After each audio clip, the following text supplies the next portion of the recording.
Hola, buenas tardes, ¿me escuchan? Sí, buenas tardes, doctor. Me ven y me escuchan. Bueno, tercer intento para entrar, pero soy bastante flojito en esto. ¿Cómo andan todos? Bien, doctor. ¿Cómo están? Bien, doctor. Bien. Bueno, el otro día me gustó mucho el tema de la participación de ustedes en aquel tema de la prueba del dominio.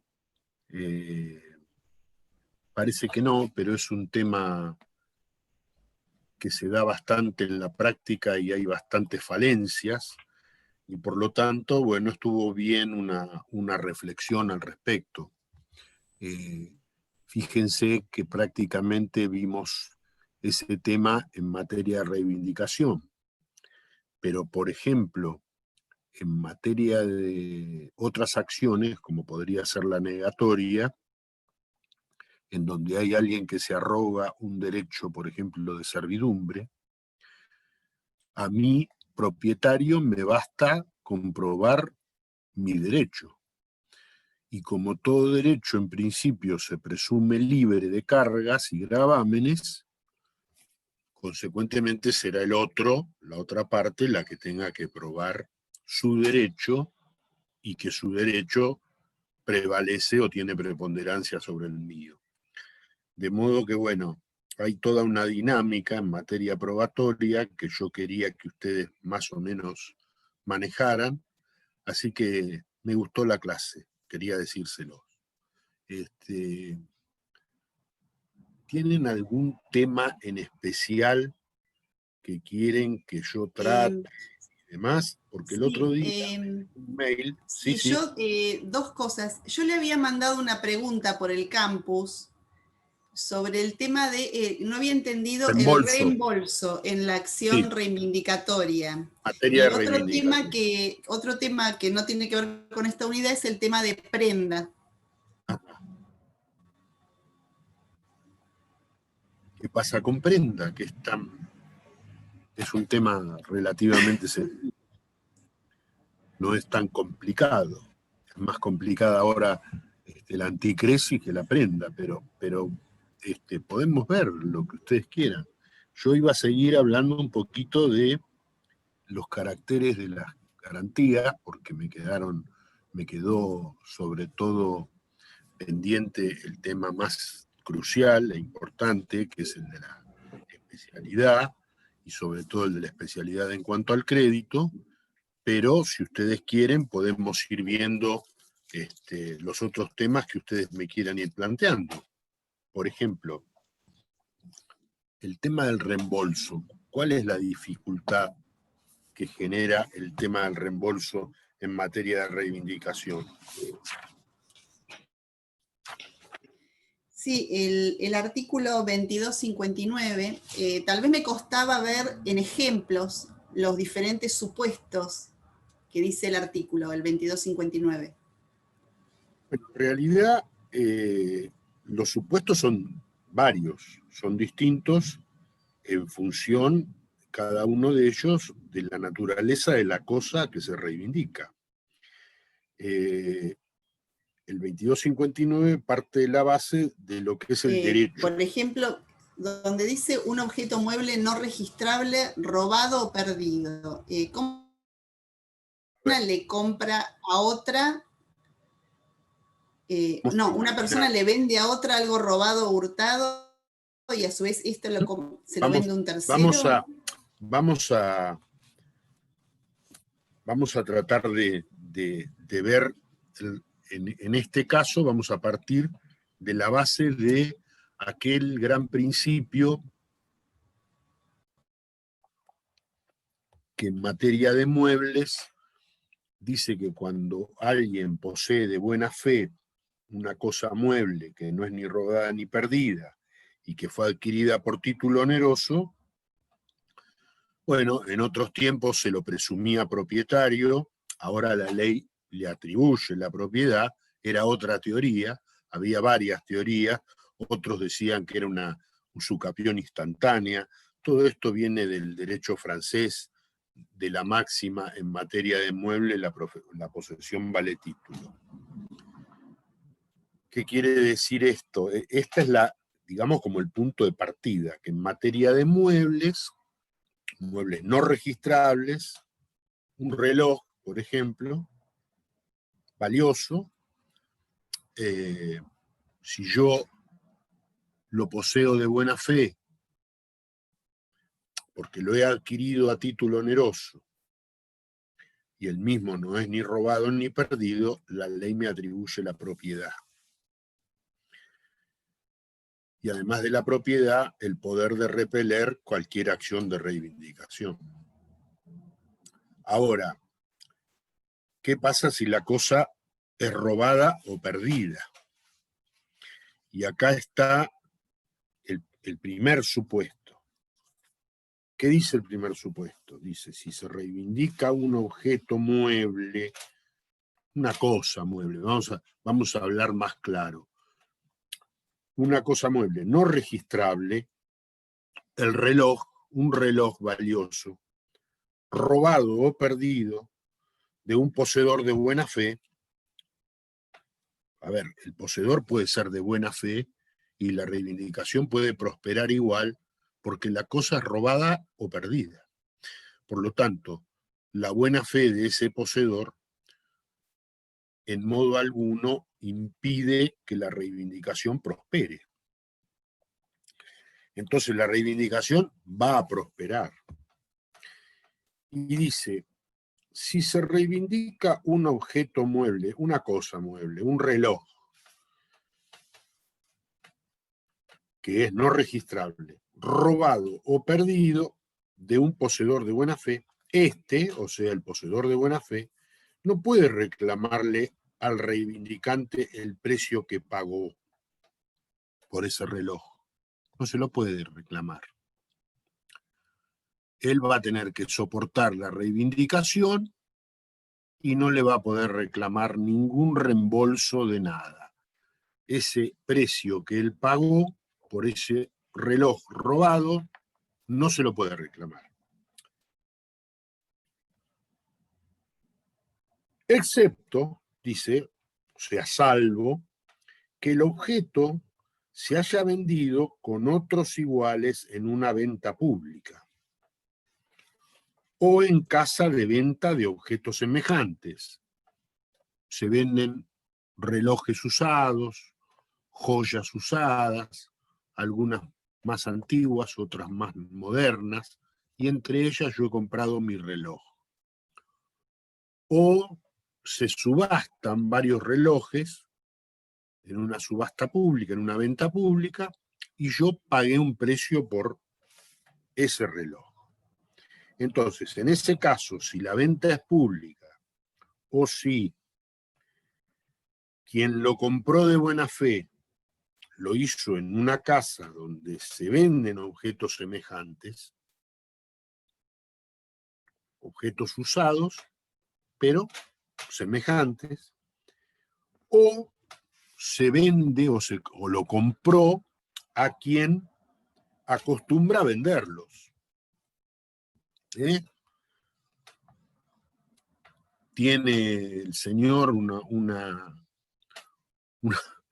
una casa de artículos en donde se acostumbra a vender ese tipo de cosas, o tiene algo parecido a lo que ahora se conoce con el nombre de feria americana, no sé, algo por el estilo, en donde se acostumbran a vender ese tipo de objetos. Entonces, en ese caso, yo, poseedor de buena fe, que lo compré sin advertir que este objeto era robado, que esta cosa era robada, porque estaba entre todo lo que se vendía, tengo derecho a que el reivindicante me reembolse lo que yo pagué. Ese es el primer supuesto. ¿Está claro? ¿Quedó claro el ejemplo? Sí, ahí perfecto. Ahí lo entendí perfecto, bueno. El primer supuesto. Segundo ejemplo. Es el segundo párrafo del 2259. Y dice, si se trata de una cosa mueble, registrable, robada o perdida, un automotor, y la inscripción registral se obtiene de buena fe, es decir, yo fui al registro, el automotor era robado, pero yo cumplí con la verificación de todos los elementos, el número de motor, el número de chasis, etc. Al registrador no se le comunicó en ningún momento la circular de que ese vehículo estaba robado y que era buscado como tal.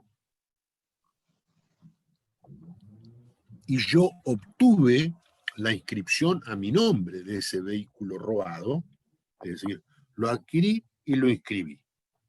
Entonces, si después viene el dueño del automotor y me lo reivindica,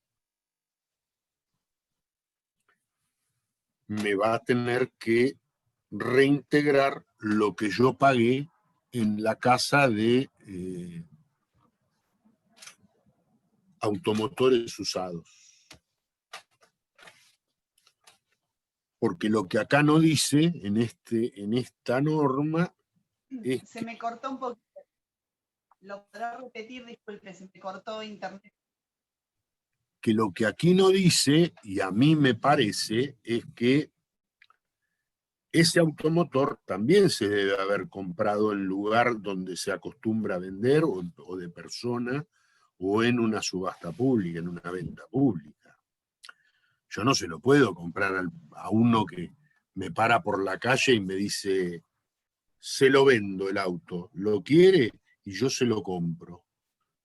Y vamos juntos al registro de la manito y lo inscribimos a mi nombre. No fue así.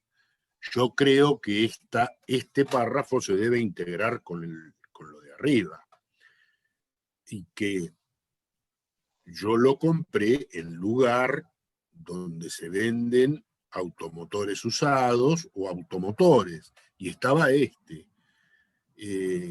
o de persona que acostumbra a venderlo, o en una venta pública. Y el último dice, en caso de reembolso, el reivindicante tiene derecho a repetir el pago contra el enajenante de mala fe. A ver, si yo se lo había comprado a alguien, voy a tener que probar la mala fe. El propietario reivindicante va a tener que probar la mala fe. Pero si yo, que era poseedor de buena fe, e inscribí a mi nombre, o compré el reloj, ignorando que eran robados esos objetos, y finalmente, dada mi condición de adquirente de buena fe o de poseedor de buena fe, obtengo el reembolso, el reivindicante que me tuvo que pagar el reembolso puede repetir eso que me pagó de quien fue mi vendedor, el que me vendió a mí el objeto, siempre que demuestre que me lo vendió de mala fe. O sea, sabiendo su procedencia ilícita. ¿Quedó claro? Eso es lo que dice el artículo relacionado con el reembolso. No me quedó claro en el segundo supuesto porque se me cortó internet unos segundos, se me cortó internet y no vi la solución que dijo en el caso del auto.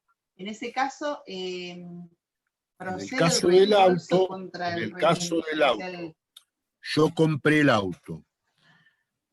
Obviamente que lo compré, yo creo, esta es mi interpretación,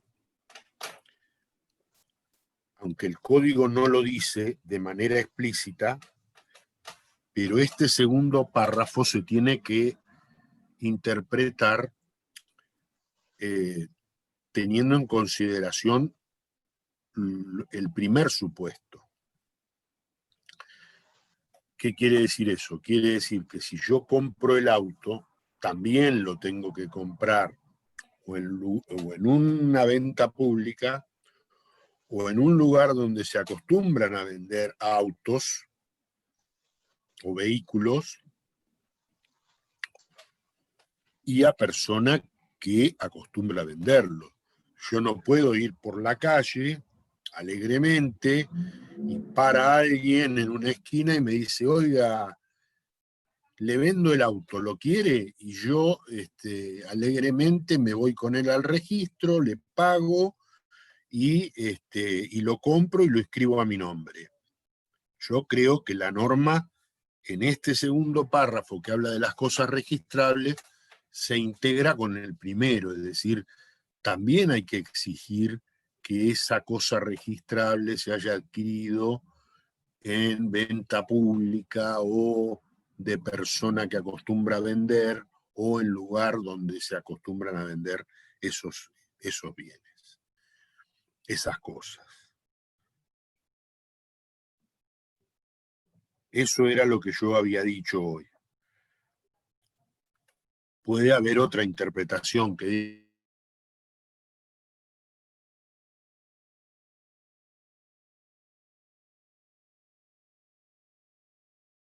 ¿Se les cortó o es a mí nomás?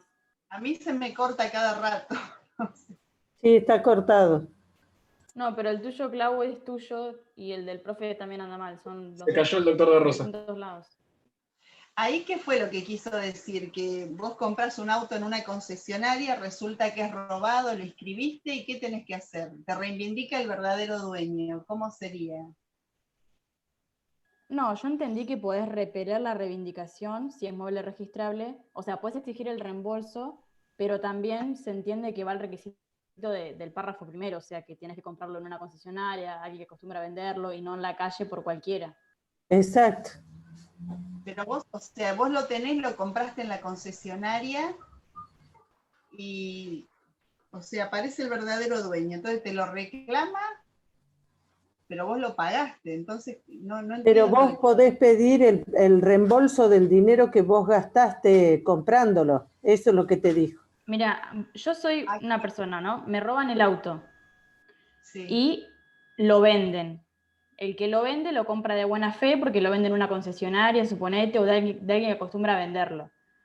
Entonces a mí me lo reivindican porque está esa opción, entonces yo quiero pedir el reembolso porque yo lo pagué. Entonces, bueno, si sos de buena fe y lo registraste, vas a tener reembolso. Pero se entiende que también hay que cumplir con el requisito de comprarlo con una persona que acostumbra a venderla en una venta pública y no solamente haberlo registrado, porque tranquilamente puedes haberlo registrado de mala fe, comprándolo en la calle por alguien. El reembolso de la plata te lo hace la concesionaria. Sí, Sí, eso sería así. sí, debería, pero también tener la opción de que si vos te querés retener el auto, también como el otro día dijo Elba, vos tenés el derecho a quedarte con la cosa y ser protegido. Por eso la ley protege mucho más al tercero de buena fe que protege a aquel quien no cuidó de sus derechos. Entonces, si el auto y la cosa fue robada y vos lo compraste en buena fe, vos también puedes, no solamente podés pedir la reivindicación, sino también puedes quedarte con el objeto del caso y después será otro quien responda por el caso. Yo lo entendí de esa manera. ¿Sí? Claro. No sé si están de acuerdo conmigo en ese sentido. Sí, espera que busco el artículo y te digo Claro. bien. Ahora, lo que no me quedó claro, el último supuesto que dice que el reivindicante tiene derecho a repetir el pago contra el enajenante de mala fe. Y claro, yo como reivindicante, el auto era mío, le reclamo a la concesionaria que te lo vendió a vos. Ella fue el que hizo las cosas mal, digamos, ¿entendés? Claro. Bien. En caso de, eso es en el caso de que él, siga teniendo el auto el poseedor de buena fe. Exactamente. Sí, sí. Bien.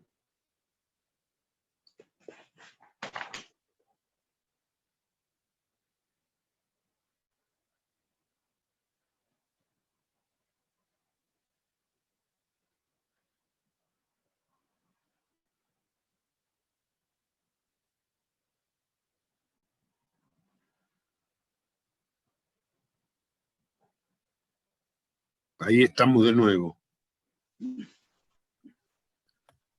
La conexión de internet está muy mal, Sí, sí. así que roguemos que esto pueda continuar, pero mientras tanto vamos a tratar de cumplir con todos los recaudos.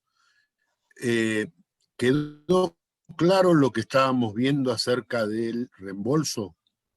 Sí, sí, sí, ahora sí. Recién seguimos comentando con los compañeros y sí, le entendimos. Ahora quedó claro. Sí, Bueno, gracias. ¿qué otra cosa necesitan ver? Yo sí quisiera que hable sobre la especialidad, doctor. Bueno, podemos hablar de ese tema, de la especialidad de las garantías, Exacto. porque si no recuerdo mal, en la clase pasada, no en la anterior última, porque ahí vimos el tema de la prueba del dominio. ¿A ustedes les gustó eso o no les gustó mucho el tema ese A mí sí. de la prueba del... ¿Eh? Sí, a mí me gustó. Bueno, no, Sí. quería preguntarle porque a lo mejor se aburrieron y dijeron para qué lo puso, pero bueno, fue algo que me No, pareció que les iba aparte a poder servir. entendimos el 2256, que era, no lo lográbamos entender, sino muy difícil. Ahora vamos al tema de la especialidad. La especialidad de las garantías. Miren, la especialidad, la palabra especialidad es sinónimo de certeza o de determinación. Es decir, cuando yo hablo de una garantía, se trata de una hipoteca, de una prenda, de una anticresis, estoy hablando de un derecho real que recae sobre cosas ciertas y determinadas. De modo tal que la especialidad, vista desde ese ángulo, se corresponde con la necesidad de que el objeto esté determinado, sea cierto y determinado. Esa es la llamada especialidad en cuanto al objeto, es decir, la especialidad que tiende a identificar la cosa grabada con la garantía de que se trate, es decir, la hipoteca, la prenda, la anticresis. Y acá, en el código, dice en el artículo 2188, cosas y derechos pueden constituir el objeto de los derechos reales de garantía. Ese objeto debe ser actual y estar individualizado adecuadamente en el contrato constitutivo. A ver, vamos al ejemplo más común, que es el de la hipoteca. En la hipoteca, como no hay desplazamiento de la cosa sigue en poder del propietario, hay una enorme necesidad de que el objeto esté, o los objetos, porque puede tratarse de una hipoteca que recae sobre 2 o más inmuebles, que estén identificados. Más que en ningún otro derecho real existe la necesidad de identificar el objeto, porque ese objeto no se entrega. Es decir, no es objeto de desplazamiento. Cuando es objeto de desplazamiento, la cosa es mucho más cierta. ¿Por qué? Porque el titular del derecho, se trate de dominio, condominio, usufructo, uso, habitación, servidumbre, superficie, etc., toma posesión del objeto. Entonces, siempre la posesión que se manifiesta en el ámbito de los hechos recae sobre una o más cosas determinadas. Pero en el caso de la hipoteca, como no sale de la esfera de poder del propietario, ese objeto que ahora va a quedar grabado con un derecho real a favor del acreedor hipotecario, resulta imprescindible que se lo identifique. La identificación, en el caso de los inmuebles, se vincula con el régimen catastral. En tiempos de la sanción del Código de Vélez-Arfiel, la identificación de los inmuebles tenía que ver con su ubicación geográfica, entonces había que designar la calle, el paraje, la ciudad, la provincia o jurisdicción donde el mismo el partido, donde el mismo estaba ubicado. ¿Por qué? Porque no había una identificación parcelaria, geográfica de los inmuebles.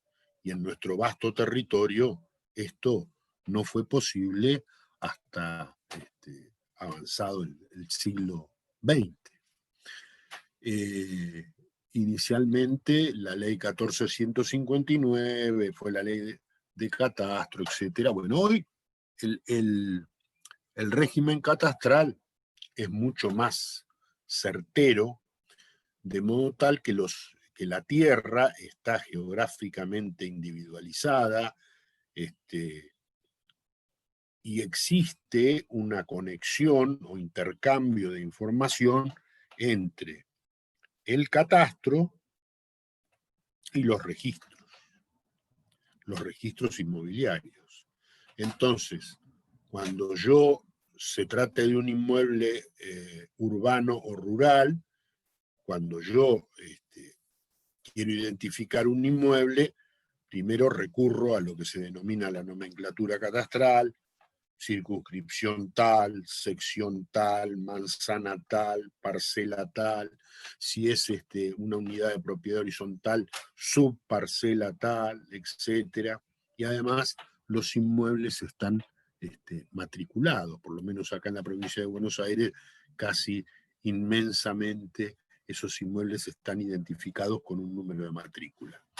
De modo que hoy no hace falta tanta investigación para saber de qué inmueble estamos hablando. Obviamente que también se alude a las características del inmueble, su superficie, sus linderos. Ustedes, si habrán visto algún título, habrán podido advertir que ese inmueble además está identificado desde el punto de vista de sus linderos, entonces dice linda, tantos metros, linda al noroeste con la parcela tal y parte de la otra parcela, y al sudoeste con la calle tal, y así sucesivamente, y va refiriendo a la ubicación y encuadrándola dentro de los puntos cardinales, ¿no es cierto? Y dentro de los distintos linderos. Es decir que hoy prácticamente no es difícil tener cierta certeza acerca de tal o cual inmueble, lo cual no quiere decir que el registro a veces, o por un error del notario en la transcripción de los datos catastrales, pero a veces en el registro se inscriben títulos relacionados con un inmueble diferente, por una mala lectura o a lo mejor está borroneada justo la parte donde dice parcela 5 y no era la 5, era la 3, que es parecido, entonces la patita del 3 estaba media borroneada, o la patita del 5, entonces parecía un 3, y entonces a ver de cuál se trata, y lo escribieron mal. Y así aparecen los problemas. Pero en general sucede que la identificación de los inmuebles es bastante certera. Hay otro aspecto de la especialidad que tiene que ver no ya con el inmueble, sino con el crédito. A esto se lo denomina especialidad en cuanto al crédito. Y allí debemos saber con certeza y con determinación de cuál es el crédito. Y cuando hablamos del crédito, hablamos de cuál es la obligación garantizada. ¿Cuál es la obligación principal, objeto de este derecho real de garantía? Es decir, cuyo cumplimiento está garantizado con este derecho real. Entonces, la especialidad, primero vamos a hablar de lo que se llaman créditos garantizables.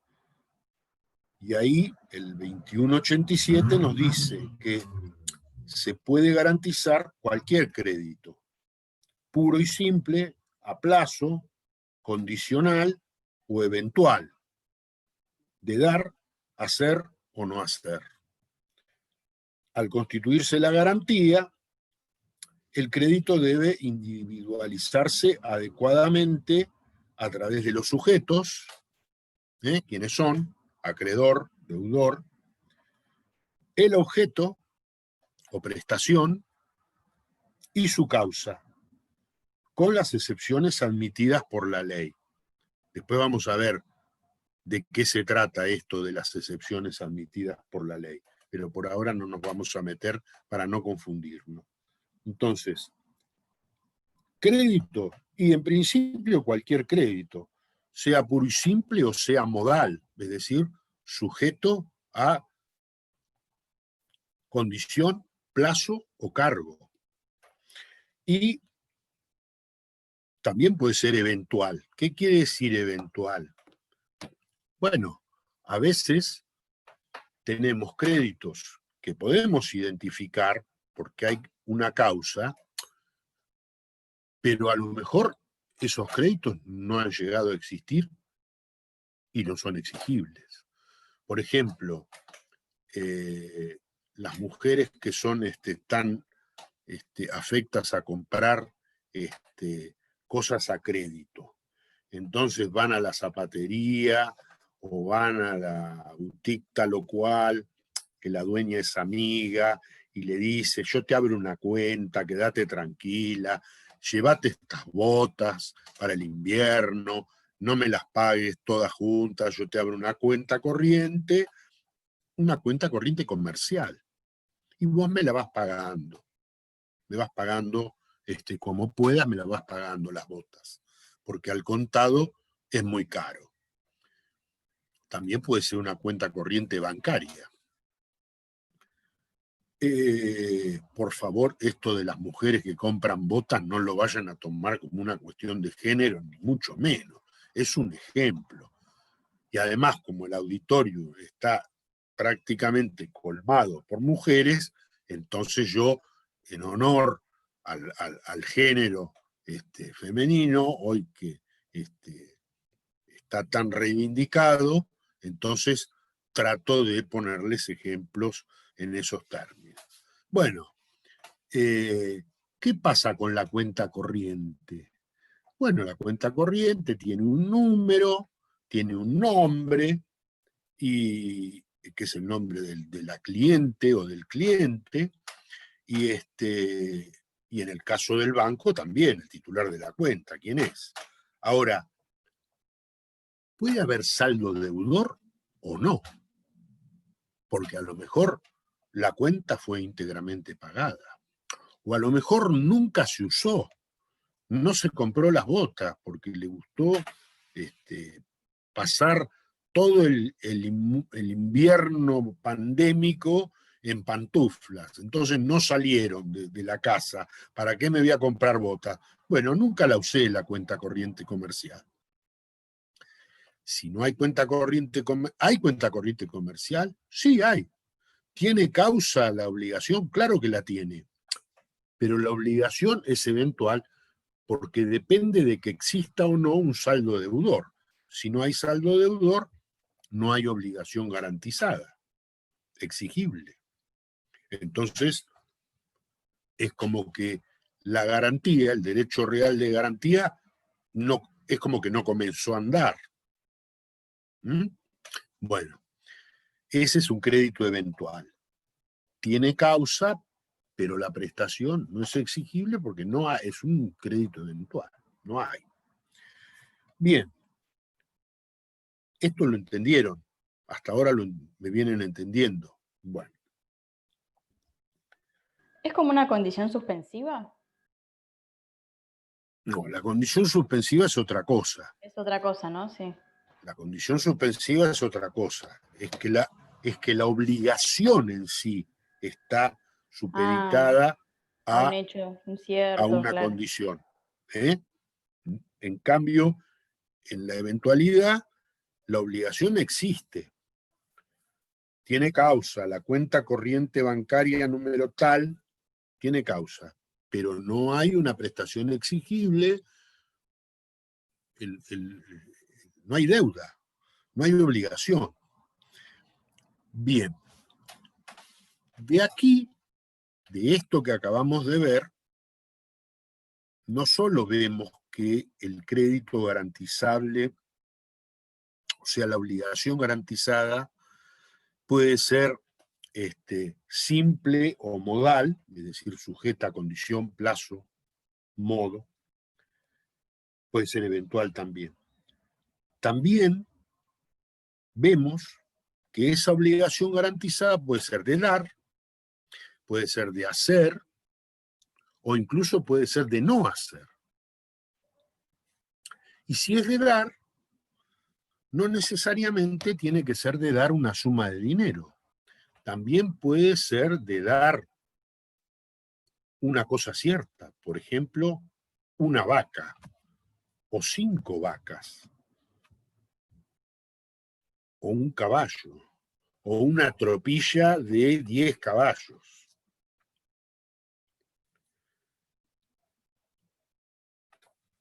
O 10 toneladas de trigo candial. Es decir, puede ser de dar cosas ciertas, puede ser de dar cantidades de cosas y también puede ser de dar sumas de dinero. Pero todas las obligaciones, en general, son susceptibles de ser garantizadas con un derecho real de garantía. Ahora vamos a la problemática de la especialidad en cuanto al crédito. Nosotros habíamos visto que la especialidad tiene que ver con la certeza o con la determinación. Entonces vamos a representarnos la constitución de un derecho real de hipoteca en dos situaciones distintas. En una, cuando la obligación garantizada es dineraria, de modo tal que la garantía tiene que ver con una suma de dinero cierta y determinada. Pero a veces la obligación no es dineraria. Puede ser de dar cantidades de cosas, puede ser de hacer o puede ser de no hacer. Y en esos casos, ¿cómo hago con la constitución del derecho real de hipoteca?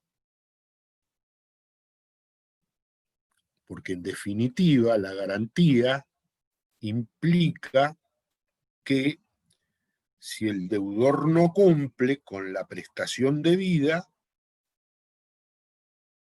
que puede ser dar una cosa cierta, puede ser un hacer, puede ser un no hacer, yo voy a poder ejecutar la garantía. Vamos a imaginar una obligación de hacer que es la de correr el caballo Rayo en la 5ª carrera de Palermo, del hipódromo de Palermo. El jockey garantiza que va a correr el caballo Rayo ese día en la 5ª carrera. No cumple. ¿Cómo ejecuto yo la garantía? ¿Lo hago correr al día siguiente otro caballo, el mismo caballo? No, pero era para esa carrera, no era otra cosa. Entonces, llevemos el ejemplo a otra cosa. La modista que tiene que terminar el traje blanco de la novia. ¿Para cuándo? Para el día del casamiento. No, para el día siguiente no sirve, porque era para ese día. Entonces, ¿cómo hago yo para ejecutar esta garantía? Lo que voy a ejecutar no es la prestación debida in natura, la originaria, la garantizada, no. Voy a ejecutar la suma de dinero prevista en la constitución del derecho real de garantía, por ejemplo en la hipoteca, sustitutiva, representativa de esa prestación incumplida.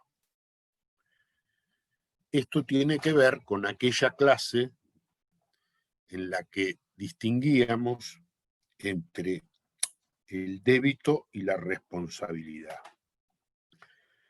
En la obligación habíamos visto que el vínculo obligacional, según esta teoría,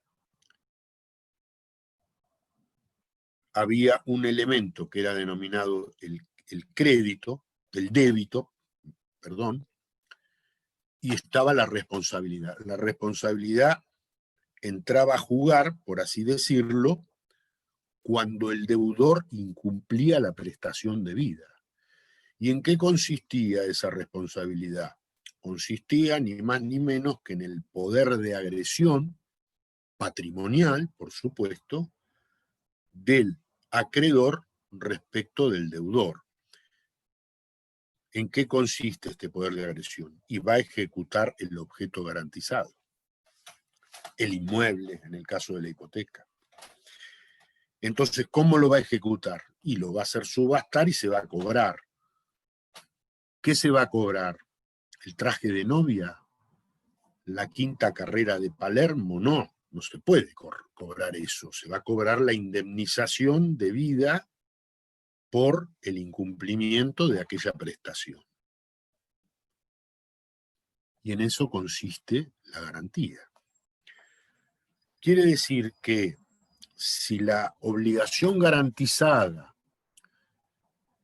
tiene una prestación, es decir, su objeto consiste en un dar no dinerario, en un hacer o en un no hacer, en el acto constitutivo debe estimarse la cuantía representativa de la obligación garantizada. Y es esa cuantía lo que finalmente va a ejecutar el acreedor. Pero esa cuantía, a su vez, expresa ni más ni menos que la responsabilidad del deudor en esta garantía. Si se trata de una hipoteca, ese monto va a expresar hasta dónde se extiende la responsabilidad hipotecaria, si era una hipoteca. ¿Hasta aquí me entienden? ¿Me entienden? ¿Hay alguna Sí, duda? profesor, sí. Vuelvo para Hasta atrás si ahora. hay alguna duda. Sí, se entiende perfecto. ¿Seguimos? Sí, seguimos, Bueno, profe. bien. Ahora vamos a que en el acto constitutivo del derecho real de garantía, imaginemos la hipoteca, para cumplir con la especialidad en cuanto al crédito, debemos determinar cuál es la obligación garantizada y para ello identificar sus elementos, sujeto, objeto y la causa. La causa es muy importante porque debe ser lícita. Si la obligación tiene una causa lícita o nula por cualquier razón, entonces la obligación cae y con ella la garantía porque es su accesoria. Y lo accesorio sigue la suerte de lo principal. Muy bien. Como todo finalmente termina expresado en una suma de dinero, en el acto constitutivo, a veces esta suma de dinero sufre alteraciones. ¿Por qué? Porque representémonos una hipoteca. Yo pido crédito, es decir, una suma de dinero para comprar un inmueble. Me dan el crédito y me dan plazo para pagarlo, para devolverlo con más sus intereses, como es razonable. Quiere decir que quien dice crédito, dice tiempo. Y claro, el tiempo en economías turbulentas, por llamarlo de alguna manera, inestables,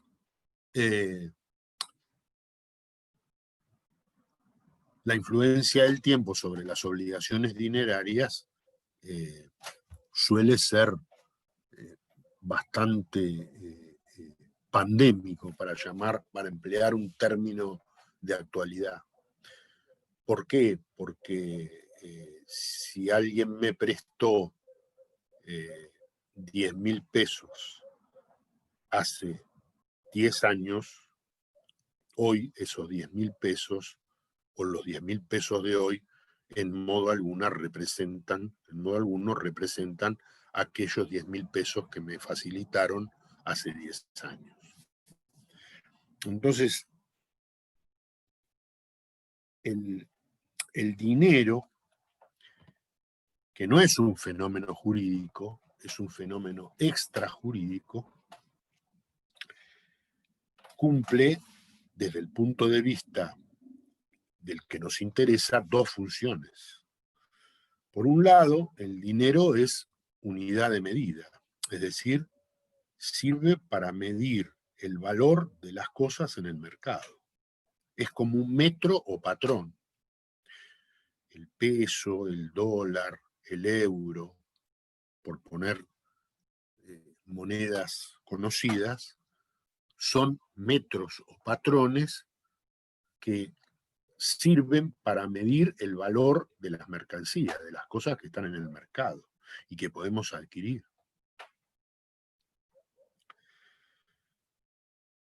Y por otro lado, el dinero es un medio de pago y como tal, en principio, cuando yo pago la suma debida, en principio tengo el poder de liberarme de la obligación debida.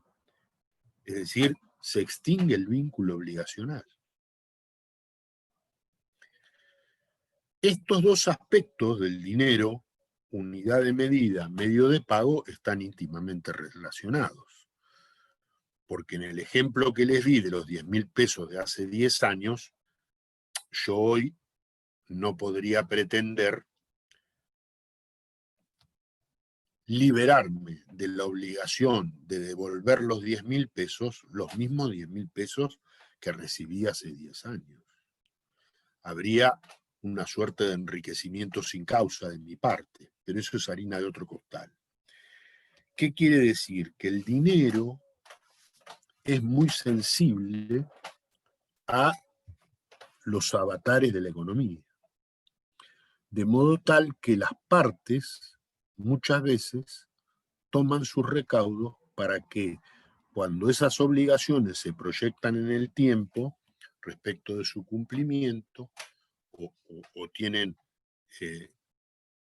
un cumplimiento escalonado, imagínense que en un lugar o en una economía estable, una hipoteca se paga a 20, 30, 40 años. Normalmente el plazo es de 30 años. Hoy el plazo de una hipoteca en pesos a 30, 35 años es impensado, sin reajuste, ¿no es cierto? Si lo llevamos en términos nominales, ese monto sería impensado. Con una inflación del orden del 30% anual o más, es impensado. Entonces, las partes o las personas toman sus recaudos, porque además, ¿quién va a prestar dinero para que dentro de 10 años le devuelvan la misma suma nominal que prestó 10 años antes, o 20 o 30? Nadie. Con lo cual, quien se perjudica es ni más ni menos que el que necesita el crédito. Es decir, aquel que necesita un crédito para acceder a una vivienda digna no puede hacerlo porque nadie presta, nadie concede créditos de esa índole, sin reajuste o sin repotenciar o modificar o ir modificando los valores en juego. Esto lleva a que se busquen mecanismos de reajuste y los mecanismos de reajuste son tristemente célebres en nuestro derecho, porque en otros tiempos estaban las llamadas circulares del Banco Central, hubo una muy famosa que era la circular 1050, que sujetaba ese reajuste a las consecuencias de la aplicación de una fórmula matemática de matemática financiera que era incognoscible, para llamarlo de alguna manera, y por lo tanto nadie sabía a lo que se obligaba.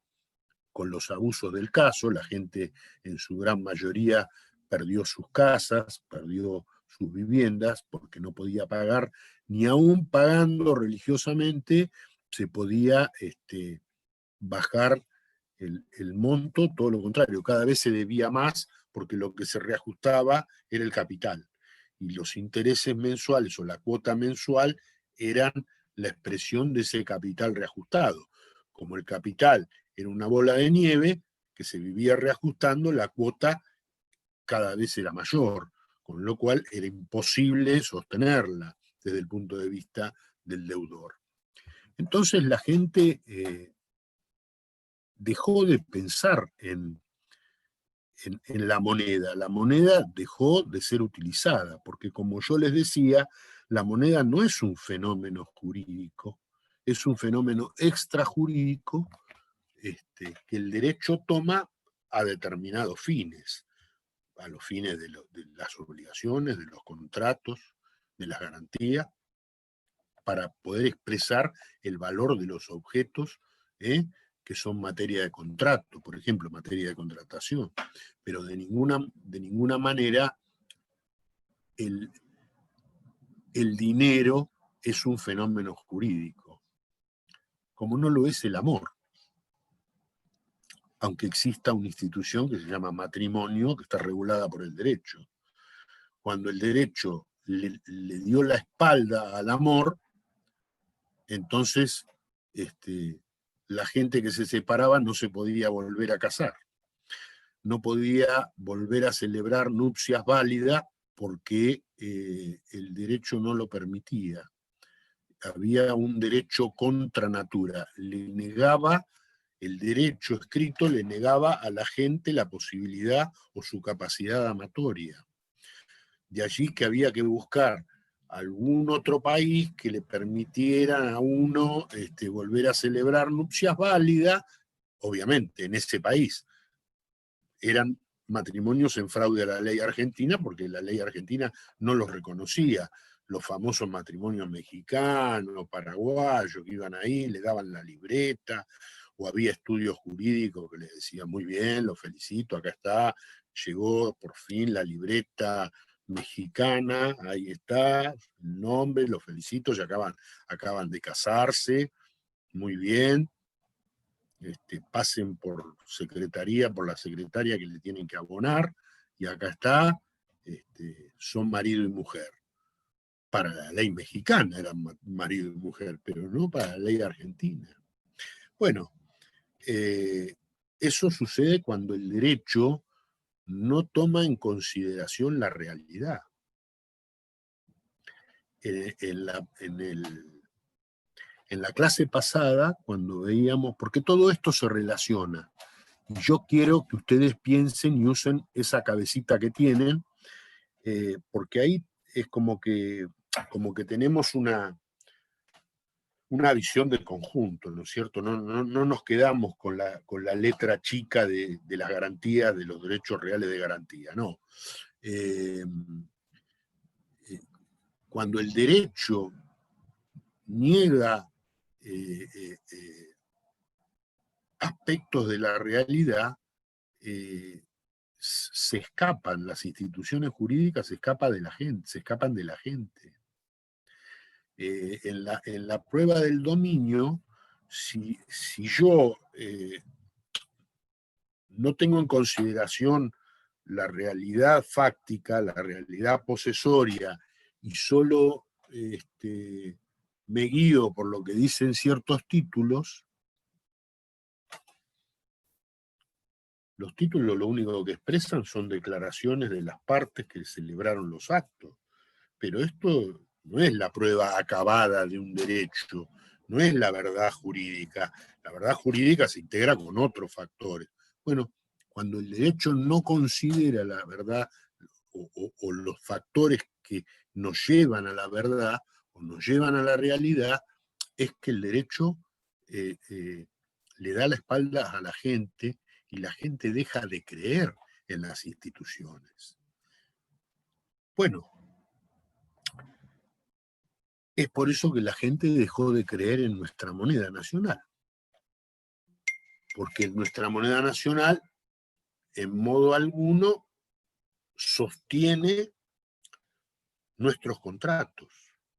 No se sostienen nuestros contratos cuando están expresados en moneda nacional que se proyectan en el tiempo, es decir, son contratos de tracto sucesivo. Las prestaciones son periódicas, se proyectan en el tiempo. Entonces, ¿qué hace la gente? Busca otra moneda, así de simple. Busca otra moneda. Cuando la moneda no nos sirve y cuando los mecanismos de reajuste que el derecho intenta emplear nos llevan a soluciones injustas, como aquellas circulares de las que les hablé, en donde cada vez debo más y no puedo cumplir, y los valores se distorsionan, y termino perdiéndolo todo, entonces la garantía deja de cumplir su función, los contratos también, y bueno, y cada vez soy más pobre. Entonces, ¿la idea cuál es? La idea es tener una moneda estable, la idea es tener una economía estable. Pero bueno, cuando eso no sucede, la gente que contrata tiende a buscar otra moneda. Hay mucha historia en esto, yo ya les di clases sobre esto, que las tienen en el campus. No voy a volver porque no los quiero aburrir, ustedes pueden recurrir a ellas, está el caso Santa Marina, con el Güemes, Sanatorio Güemes, la hipoteca del Güemes, todo eso no se los voy a mencionar para no perder tiempo. Voy a tratar de relacionar esto con el sistema actual. Lo que aquí interesa con relación a las obligaciones en moneda extranjera es el artículo 765 del Código Civil y Comercial. Y allí dice, en las obligaciones de dar dinero, que la obligación es de dar dinero si el deudor debe cierta cantidad de moneda, determinada o determinable al momento de constitución de la obligación. Claro, sí, en el caso de la moneda de curso legal, la podemos determinar en su valor al momento de constitución de la obligación. Lo que no sabemos es cuánto va a valer en cada cuota que yo vaya a pagar de acá a 10, 15, 20, 25, 30 años. ¿Por qué? Porque los valores se distorsionan. Entonces, acá viene el segundo párrafo. Y dice, si por el acto por el que se ha constituido la obligación, imaginemos un contrato de mutuo, es decir, de préstamo de dinero, se estipuló dar moneda que no sea de curso legal en la República, dólares, euros, la obligación debe considerarse como de dar cantidades de cosas, y el deudor puede liberarse dando el equivalente en moneda de curso legal. Se volvió al sistema originario nominalista de Vélez Sarsfield, que en el 617 y 619 decía esto, es decir, me prestaron dólares o me prestaron euros, pero yo puedo liberarme devolviendo la misma cantidad en pesos. El problema es a qué monto o a qué cotización. ¿Cuál es la cotización hoy del dólar? Nadie lo sabe. Hay un dólar oficial, un dólar turístico, el dólar solidario, el dólar blue, el dólar líquido. No sabemos cuál es el verdadero dólar, pero no importa. Lo mismo pasa con el euro o pasa con cualquier otro. Es un simple ejemplo de la incerteza de nuestra economía. Entonces, esto obviamente que no tiene nada que ver con cuestiones políticas, ideológicas, estamos hablando de la realidad y de los derechos reales de garantía, más allá de cualquier posición que uno pueda tener desde el punto de vista de su postura política o ideológica. Estamos hablando de derecho. Entonces, aquí viene la gran pregunta.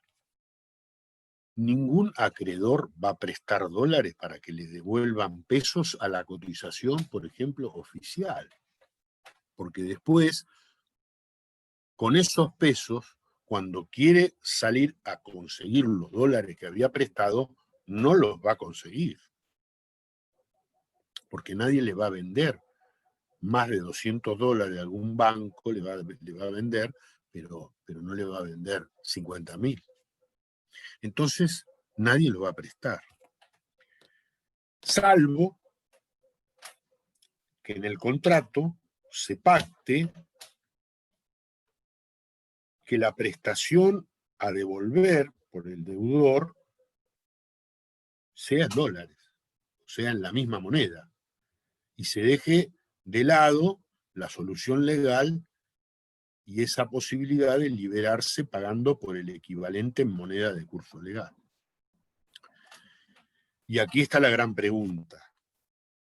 ¿Es válida esa cláusula o no es válida? Y aquí tenemos dos posturas, como siempre.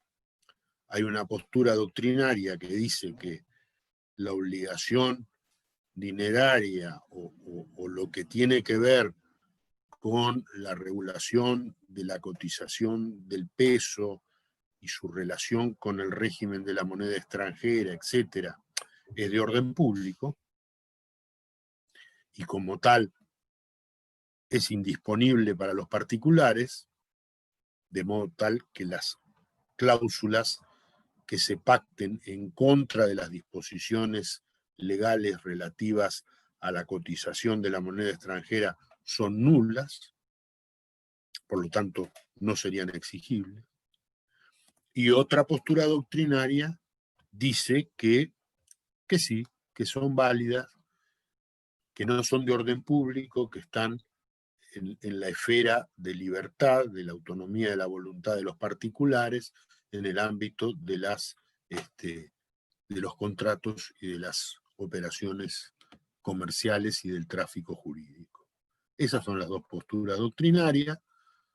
Las dos tienen alguna fundamentación jurídica. No les voy a dar mi opinión para que adviertan que no es mi interés formular ninguna postura que tienda a confundir algo que tenga que ver con la política o la ideología. Es suficiente que ustedes conozcan estas dos posiciones doctrinarias. Una nominalista, que habla del orden público y dice que las cláusulas serían nulas, y otra que dice que no, que está dentro de la autonomía de la voluntad de los particulares y que son perfectamente válidas. Esas cláusulas que dicen que quien se obligó a pagar dólares solo se libera pagando dólares, quien se obligó a pagar euros solamente se libera pagando euros y no puede pagar el equivalente o no puede liberarse pagando por el equivalente. Esto con relación a las garantías en moneda extranjera. Lo demás lo tienen en otras clases mías que están en el campus, a las que pueden recurrir. Ahora vamos a otro plano que es el que me pidieron. Y el otro plano tiene que ver con ese 2189 tan extraño y que fue objeto de reforma porque, el Código Civil y Comercial en su letra originaria, en este artículo, era extremadamente confuso y por lo tanto, cuando se sancionó la llamada Ley Cobos, hubo que, de alguna manera, modificarlo y clarificarlo. Así que ahora vamos a analizar, para no confundirlos a ustedes, vamos a analizar el texto tal cual lo establece hoy el Código Civil y Comercial con la reforma de la Ley 27.271. El Código dice así, en su artículo 2189, texto actual, es decir, la ley denominada Ley Cobos, que era la ley Casa de Ahorro. Entonces, ¿qué se perseguía? Se perseguía el ahorro a largo plazo, etcétera, el acceso a la vivienda digna y demás. El 2189 dice, bajo el título de especialidad en cuanto al crédito: en la constitución de los derechos reales de garantía debe individualizarse el crédito garantizado. Hasta aquí ya lo sabemos esto, ya lo sabíamos, que la especialidad se cumple individualizando el crédito garantizado. Muy bien. ¿Cómo se lo individualizaba? Ya lo vimos, indicándose los sujetos, acreedor y deudor, el objeto, es decir, la obligación garantizada, la prestación debida, y la causa de la obligación. Hasta ahí lo sabemos todo. El monto de la garantía, especialidad en cuanto al crédito, que expresa la responsabilidad hipotecaria, según lo habíamos visto, el monto de la garantía debe estimarse en dinero. Y puede no coincidir con el monto del capital del crédito. ¿Por qué? La obligación es dineraria. Vamos a los distintos casos. La obligación es dineraria. Me prestaron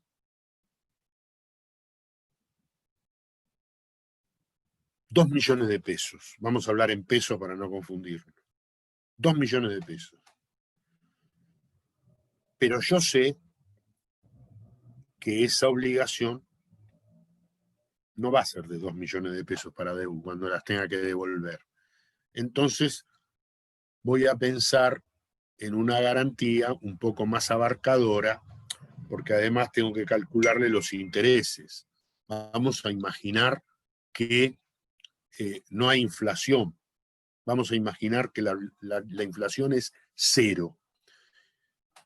Y esos 2 millones de pesos que me prestaron van a tener que dar intereses que yo voy a tener que ir pagando y amortizando el capital que me entregaron a lo largo de 20 años. Entonces nunca voy a poder incluir en la garantía nada más que los 2 millones de pesos que consiste el capital. Voy a incluir intereses razonables. Entonces vamos a poner que al cabo de 20 años esos 2 millones de pesos van a representar 3. Vamos a imaginar que son 3 millones. En ese caso, en el acto constitutivo de la hipoteca, vamos a hablar de un derecho real determinado para ser más concretos y no hablar en abstracto, vamos a incluir que la obligación es garantizada, que es entre Juan y Pedro, que el objeto eran 2 millones de pesos más sus intereses y que la garantía se extiende a 3. Todo eso está, y que la causa de la obligación era por un préstamo de dinero para pagar la compra del inmueble tal, que lo acabo de comprar con ese monto. Y por lo tanto, ese mismo inmueble que acabo de comprar es el que va a servir de garantía hipotecaria. Es en el mismo acto. Hasta ahí está todo muy claro. La obligación era dineraria, individualicé sujetos, el objeto, que eran los 2 millones, la causa, que era un préstamo para la compra del inmueble tal o cual. Bueno, ahí está todo. La garantía se va a extender a 3 millones porque calculo los intereses de 20 años. Vamos a imaginar ahora que la obligación no es dineraria, es de hacer. Bueno, sujetos, el objeto es construir una cucha para el perro. Y la causa es esa. Quiero que el perro tenga su cucha. Entonces ahí está la causa. Bueno, ahí hay que estimar la obligación. ¿En qué consiste la obligación? Bueno, la obligación consiste en la cucha para el perro me sale con los mejores materiales y demás, 15.000 pesos. Bueno, ¿cuándo lo voy a tener que pagar? De acá 1 año. Bueno, muy bien. Doy en garantía el inmueble, y de acá 1 año voy a tener que pagar los 15.000 pesos más 3 de intereses o 2 de intereses. Bueno, ahí está el monto, sujetos, objeto, la causa de la obligación, mi perro contento moviendo la cola, se terminó, no hay ningún problema. En esos casos estamos hablando de una hipoteca denominada cerrada. ¿Qué quiere decir cerrada? Quiere decir que en el acto constitutivo cerró todo. Está todo especificado, todo determinado.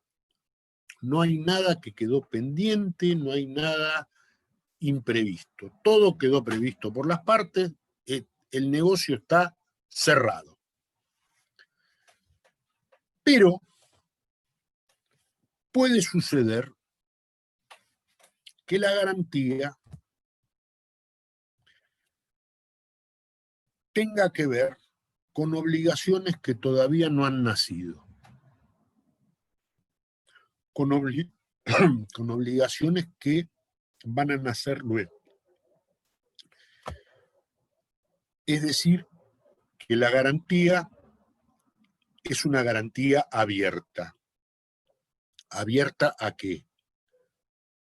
A que aparezca una obligación garantizable, que hoy no existe. En otro régimen, como en el de Vélez Sarsfield, esto era impensado y cualquier hipoteca que se constituyera sobre un crédito indeterminado era nula. ¿Por qué? Porque debía estar expresado. ¿Cuál era el crédito, los sujetos, el objeto, la causa, la obligación vigente, etcétera? Aunque no fuera exigible en ese momento, aunque fuera condicional, eventual, pero ahí estaba todo. Ahora, la ley dice que se considera satisfecho el principio de especialidad en cuanto al crédito si la garantía se constituye en seguridad de créditos indeterminados. Y acá aclara, sea que su causa exista al tiempo de su constitución o posteriormente. Claro, la causa de la obligación puede hoy existir, como sería un préstamo que me van a conceder el mismo acreedor y deudor. Prevén que en su momento puede aparecer un préstamo que se le va a conceder al deudor. Entonces, hoy le estoy concediendo un préstamo, pero mañana puedo concederle otro préstamo. Y allí dice, se considera satisfecho el principio de la especialidad en cuanto al crédito si la garantía se constituye en seguridad de créditos indeterminados, que no están hoy especificados. Sea que su causa, la causa del crédito garantizado, exista al tiempo de su constitución o posteriormente. Siempre que el instrumento, el acto constitutivo, el instrumento contenga la indicación del monto máximo garantizado en todo concepto. A ver cómo es esto. Se considera satisfecho si hoy, vamos a imaginar un ejemplo, hoy mi acreedor me presta 10, no importa de qué, 10 me presta. Pero estamos previendo de que me puede llegar a prestar 20 más en algún otro momento. Entonces, aunque esos 20 que todavía no me prestó ni existen en el mundo jurídico,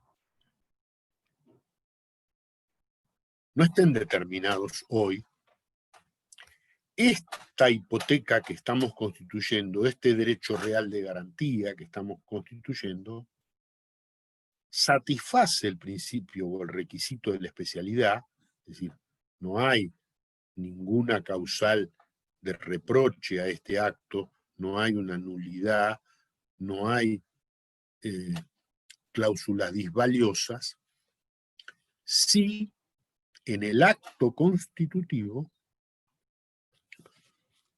yo indique cuál es el monto garantizado por todo concepto.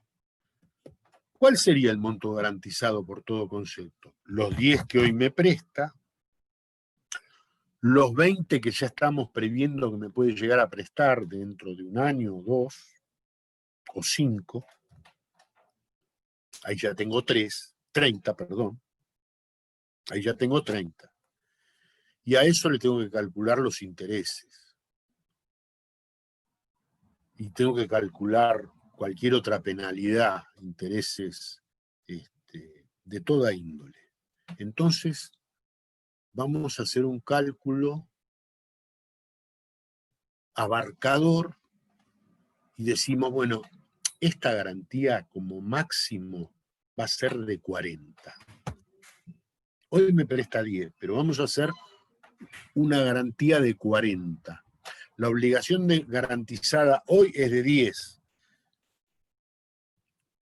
Pueden incluir créditos indeterminados. Los 20 que me puede llegar a prestar más adelante ya suman 30 y 10 más por los intereses, etcétera. Bueno, vamos a redondear en 40, una garantía de 40.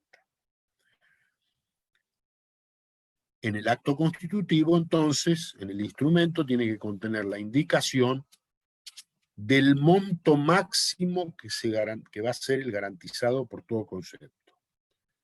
Esa es una indicación. Sigue. De que la garantía que se constituye es de máximo. Es decir, no es una garantía común, propia de las garantías cerradas, sino que es una garantía de máximo. Hoy me prestan 10, pero yo estoy previendo que, como me van a prestar más, fijo una garantía abarcadora que como máximo va a ser de 40. Entonces, así lo establezco. Esta es una garantía de máximo que va a abarcar créditos hoy indeterminados. Y así lo debo expresar en el contrato. ¿Por qué? Porque en este caso se trata de una garantía abierta. No está cerrada, no es un negocio en donde todos los cabos están atados. No, no, acá hay cabos sueltos todavía, pero tengo que dejar ordenado todo esto. Entonces, para ordenarlo, estoy diciendo, primero, que el monto máximo va a ser de 40 y que esta garantía, este derecho real de garantía, esta hipoteca es de máximo, no es una garantía cerrada. Sigo. De que la garantía que se constituye es de máximo y del plazo a que se sujeta el que no puede exceder de 10 años.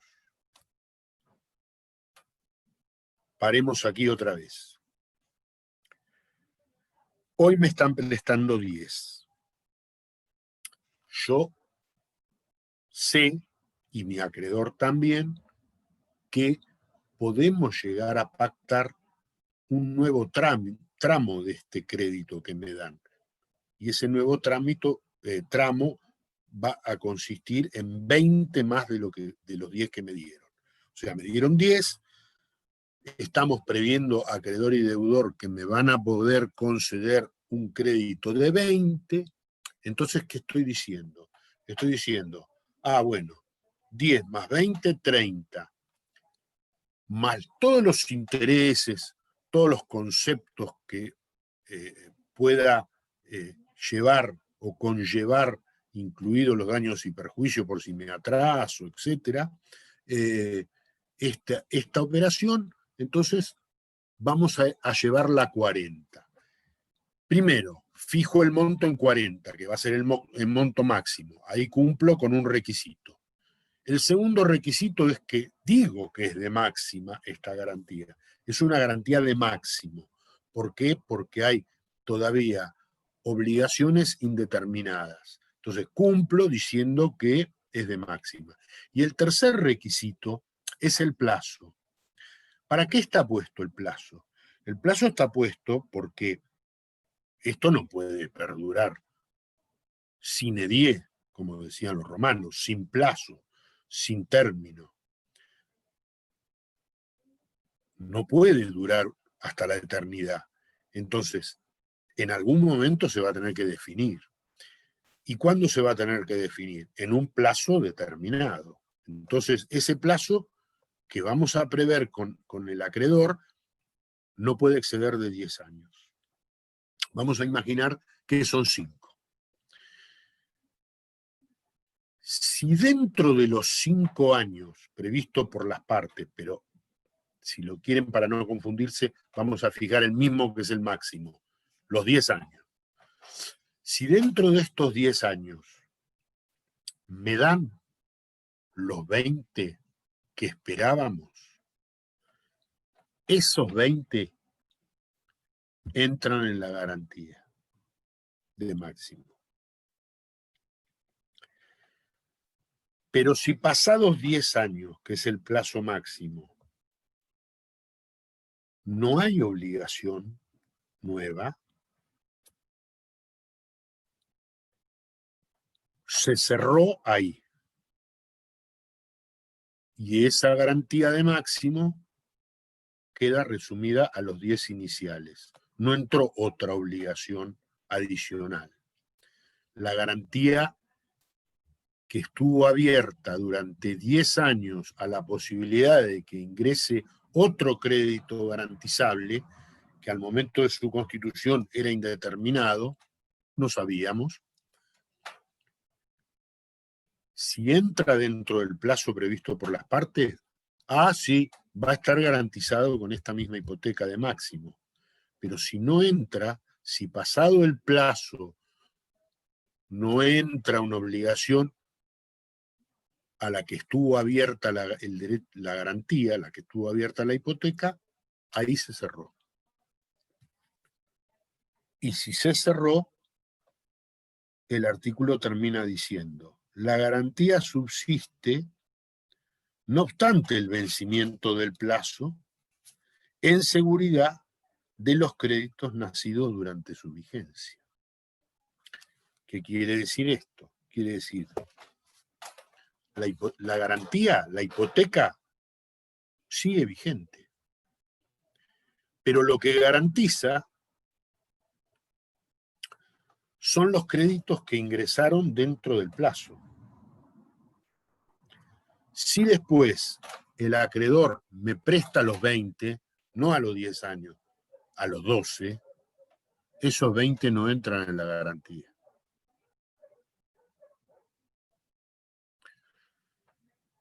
Eso es lo que dice la ley. Doctor, ¿puedo hacer una pregunta? Sí, sí. En función de que la hipoteca dura inscripta durante 35 años, Sí, sí. por ejemplo, en el año 33, ¿se puede constituir una garantía de máximo de 10 años? ¿Puedes pasar los 35 o puedes constituirla? No. La garantía de máximo se constituye hoy. En el Hoy acto se constituye. constitutivo, cierto, sí. Lo que va a tener que nacer durante la vigencia de ese plazo, que en las hipotecas de máximo o en la garantía de máximo no puede exceder de 10 años, es la posibilidad de que ingrese otra obligación a la garantía. Una obligación que inicialmente no estaba determinada, no había nacido. Si ingresa dentro de los 10 años, entra en la garantía, con lo cual el inmueble, hasta ese monto máximo que hemos previsto, va a garantizar a esa nueva obligación que inicialmente estaba indeterminada porque no había nacido. Después, el plazo de registración, lo que dura la hipoteca, eso es otra historia, como diría Kipling. Cuando le preguntaban a Kipling, decían, no, bueno, pero eso es otra historia.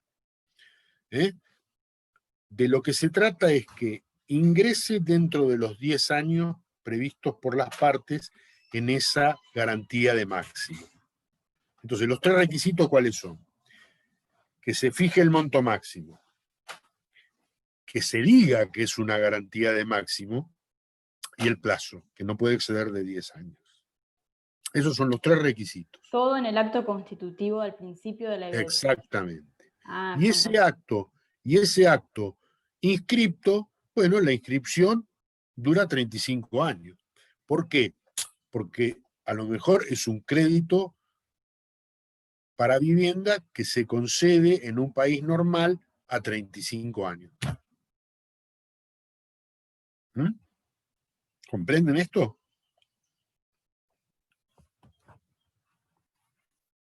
¿Hay algo que no entendieron?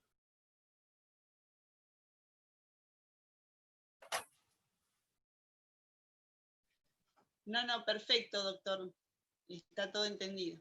Yo por lo menos entendí. La Sí, verdad, yo estoy también. sorprendido, me alegro mucho por todos. Llegamos al horario porque son las 6:35 de la tarde y tenía miedo pasarme mucho porque sé que algunos de ustedes van a seguir cursando otras materias y demás. Así que bueno, a ver, hay una pregunta que les quería hacer para despedirme. Los exámenes son el día 3, jueves 3 y viernes 4, porque en la facultad no se dieron cuenta y los habían pasado 4 y 5, el 5 era sábado. Yo el día 2 podría darles una clase, o no, porque yo sé que el último día es crucial y está todo el mundo ahí estudiando y no quiere que nadie lo moleste. Entonces, yo no sé si ustedes quieren que yo les dé alguna clase de algo o si prefieren que los deje tranquilos. Les dejo la inquietud, cualquier cosa me lo piden, me lo hacen saber por el campus, y si reunimos un determinado número razonable de alumnos como para que valga la pena, yo les doy clase, como ustedes quieran. Y si no, estoy a disposición para lo que me quieran preguntar. Les deseo mucha suerte y nos vemos el día del parcial. Ustedes dirán después. Así que me despido, nos vemos en el parcial, estudien tranquilos, piensen la materia y relacionen, no memoricen, relacionen. Si ustedes se acostumbran a relacionar, el derecho lo van a aprender mucho mejor que si lo memorizan. Bueno, Así gracias, que bueno, profesor. Gracias, profesor. los saludo a todos y les deseo mucha Gracias. suerte. Gracias, profe. Muy Le bien. avisamos Hasta cualquier luego. cosa. Adiós. Hasta luego.